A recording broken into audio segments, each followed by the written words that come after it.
तो माशा supreme warrior के इस एपिसोड की शुरुआत वहीं से होती है जहां से पिछले एपिसोड खत्म हुआ था। पिछले एपिसोड के एंड में देखा था सामने से यान करने एल्डर ये सका था, भाई देखो यार कोई बात छुपाने को मतलब होने लगी है, सब कुछ यहाँ पे बता दो। जो सुनते सामने से एल्डर ये कहते हुए देखो मेरा भी कोई छुपाने का इरादा नहीं था, लेकिन गधे के बच्चे तूने सामने से मुझसे सवाल ही कहाँ पूछा था, अब जाके पूछ लिया, मतलब अब जाके पूछ रहा है, तो अब जाके यहाँ पे मैं बता दे रही हूँ। तुमने एक बात तो यहाँ पे सुनी होगी, जो इंपायर सेट है ना उसको ऐसा कहा जाती है भाई, वो जो इंपायर सेट और जो ग्रेट इंपायर यहाँ पे थे ना उनके बीच में कोई कनेक्शन था, और ये वाकई में कनेक्शन यहाँ पे था। तुम ऐसा कह सकते हो जो इंपायर सेट है ना वो जो सुप्रीम प्रोफाउंड सेट था ना उसी का एक छोटा सा ब्रांच यहाँ पर है, जो सुंदर यान के सामने से कहते क्या बात करी हो सच्ची में। लेकिन वो दोनों जो एल्डर्स यहाँ पे थे, एल्डर क्यों और सिटी लॉर्ड, वो लोग कंफ्यूज के भाई सुप्रीम प्रोफाउंड सेट भाई ये कौन सा सेट है, हमने इसके बारे में कभी नहीं सुना। जो सुंदर यान के सामने से बताता कि वेल जो सेट में अभी के लिए हम लोग रह रहे ना, जिसका नाम चेंज करके मैंने हाई हेवन सेट कर दिया, हाँ उसी का प्रोफाउंड सेट यहाँ पे कहा जाता है, जो कि पहले मेन हेडक्वार्टर था 10,000 साल पहले वो सेट सही सलामत वहाँ पे लोग रहते थे ऐसा वैसा, लेकिन अब जाके पूरा ऐसा बर्बाद हो चुका है, जिस चक्कर में तुमने यहाँ पे सुना ना होगा। जो सुनते वो दोनों कहते हैं अच्छा ऐसी बात है क्या, सामने से अच्छे से बताना चालू करती है और कहती है कि भाई देखो जैसे स्टेरी स्काई के ग्रेट इंपायर थे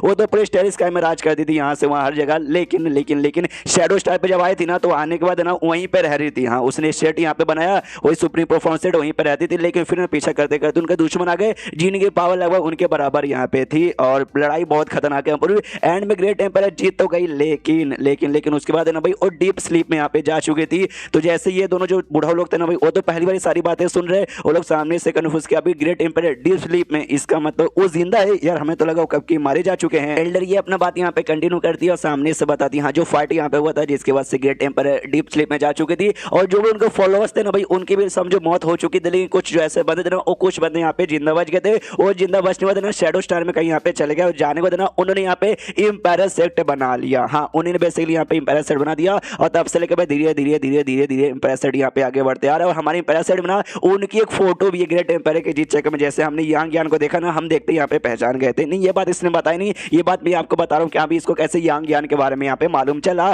तो अब जाके क्लियर हो गया। हम सामने से बातें कंटिन्यू करती हो, कहती कि हाँ भाई जो हमारे फाउंडर थे जो लड़ाई में बचने बाद उन्होंने जैसे इंपायर सेट यहाँ पे बनाया उनको मालूम था कि हाँ भाई हमारी इंपायर मरी नहीं है, वो अभी जिंदा बस डीप स्लीप में यहाँ पे जा चुकी है। देखना एक दिन ऐसा टाइम यहाँ पे पक्का आएगा जब वो डीप स्लीप से यहाँ पे वापस जगेगी, जैसे यहाँ पे जगेगी ना तो वो जगने के बाद यहाँ पे ऑफकोर्स वापस आएगी, वापस ग्रेट एम्पायर का अपना पोजीशन लेगी और दुनिया में पहले सब एकदम बवाल उनका होगा, उस समय भाई हम उनके यहाँ पे सेवा पानी करेंगे। हाँ तो तब से लेकर सेट धीरे धीरे धीरे यहाँ पे आगे बढ़ता जाएगा और आगे चल के जो भी नए जनरेशन के लीडर यहाँ पे बनते ना सबको ये समझा दिया जाता है कि हाँ भाई हमारी ग्रेट एम्पायर जिंदा है, वो वापस आएगी, हम उनकी सेवा पानी यहाँ पे करना। लेकिन ऐसा करते करते करते करते यार बहुत साल यहाँ पे गुजर गया, लिटरली बहुत ही साल यहाँ पे गुजर गया। बाहर साइड के जो बंदे थे भाई जिनको ग्रेट एम्पायर के बारे में मालूम है उनको भी डाउट होने लगा कि वाकई में ग्रेट एम्पायर नाम का कोई था या फिर नहीं था, या था कि सेठ के भी काफी सारे बंदों का विश्वास नहीं होता, वो भी कहते भाई ऐसा कुछ भी नहीं है, हम फालतू में उनके सेवा पानी यहाँ पे काई को कर दे। और उसी का चक्कर भाई मेरे साथ भी हुआ, हाँ उसी के लिए मेरे ऊपर इतना लफड़ा वगैरह आ गया कि भाई ऑफकोर्स मैं यहाँ पे जब लीडर यहाँ पे थी ना मुझे भी पूरा विश्वास था कि भाई ये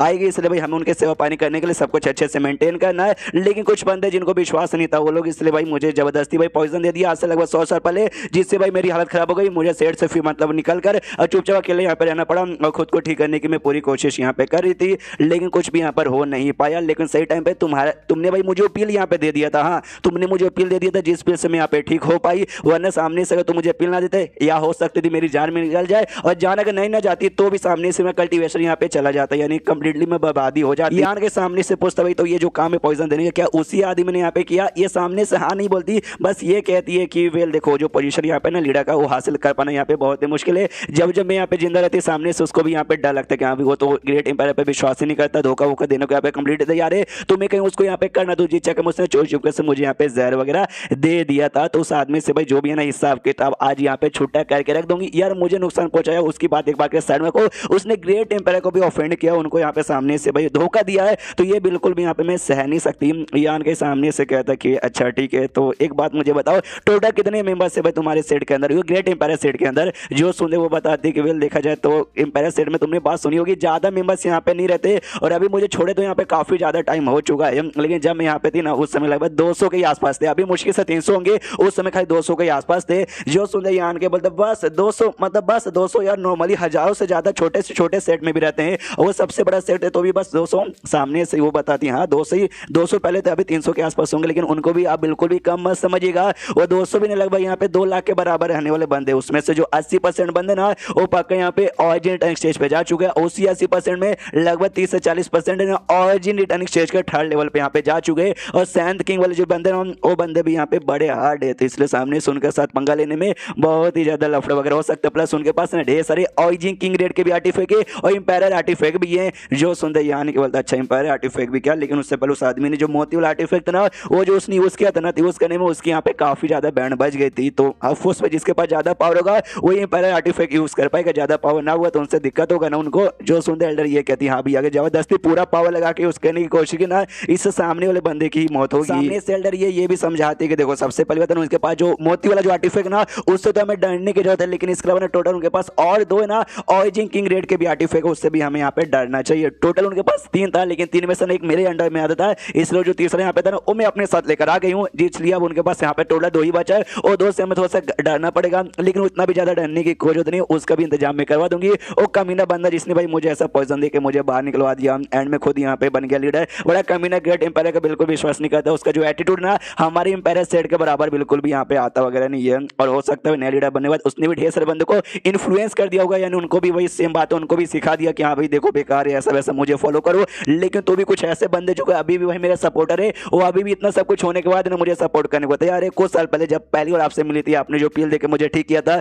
जिसके बाद से दुनिया में आके वापस से मतलब अपना नाम फैलाने लगी बनी। इससे पहले तो भाई आराम से चुपचाप अपने कमरे बैठ के सब कुछ कहती, कोई मुझसे कभी मिला ही नहीं था 100 सालों से, लेकिन उसके बाद से भाई जैसे मैं बाहर निकली ना, वो जो मेरे सपोर्टर है ना उन्होंने मेरे साथ यहाँ पे कांटेक्ट किया, मैंने उनके साथ यहाँ पे बातचीत की थी, इसलिए उनके साथ मिलकर भाई आपको सपोर्ट करने को तैयार हूँ। जो सुनते यान के सामने से चलो गुड वो कहती है हाँ, लेकिन उसके लिए भाई मुझे थोड़ा सा कुछ दिनों का टाइम चाहिए, ताकि भाई पहले से आके वो जो भी लोग यहाँ पर है ना मेरे सपोर्टर्स उनसे जाके यहाँ पे मिल लूँ। तो यान के भी कहते ओके ठीक है भाई, आराम से टाइम दिया, उसका यहाँ पे टोटल 10 दिन गुजर जाते हैं। यान के आराम से अपना कल्टीवेशन करा था, और तभी बाहर साइड से कोई मैसेज देता, शायद कोई एल्डर को यानी मैसेज देता होगा कि सुनो भाई एल्डर ये यहाँ पे वापस आ चुकी है, अपने साथ अपने सपोर्टर्स को भी लेकर आइए, लेकिन तो भी मामला यहाँ पे गड़बड़ लग रहा है, प्लीज यार जल्दी से आके चेक करो। तो यान के आता है, देखते हैं एल्डर ये आ चुके हैं, उसके साथ है ना टोटल और 3 बंदे लेकर आइए। तो सामने से यान के उनसे कहता है कि वेल नहीं, पहले वो लोग यान कैसे पूछते भाई तेरा नाम यान कहिए ना, सामने से यान के बोलते भाई मेरा नाम यान कहिए, लेकिन आप लोग सीनियर लोग आपका नाम क्या है मुझे प्लीज बताओगे। तो जो 3 थे ना उसमें से एक फीमेल यहाँ पे 3 और बाकी 2 यहाँ पे मेल थे। जो पहला बुढ़ा है ना अपना नाम बताता है, मेरा नाम यहाँ पे यांग जू है,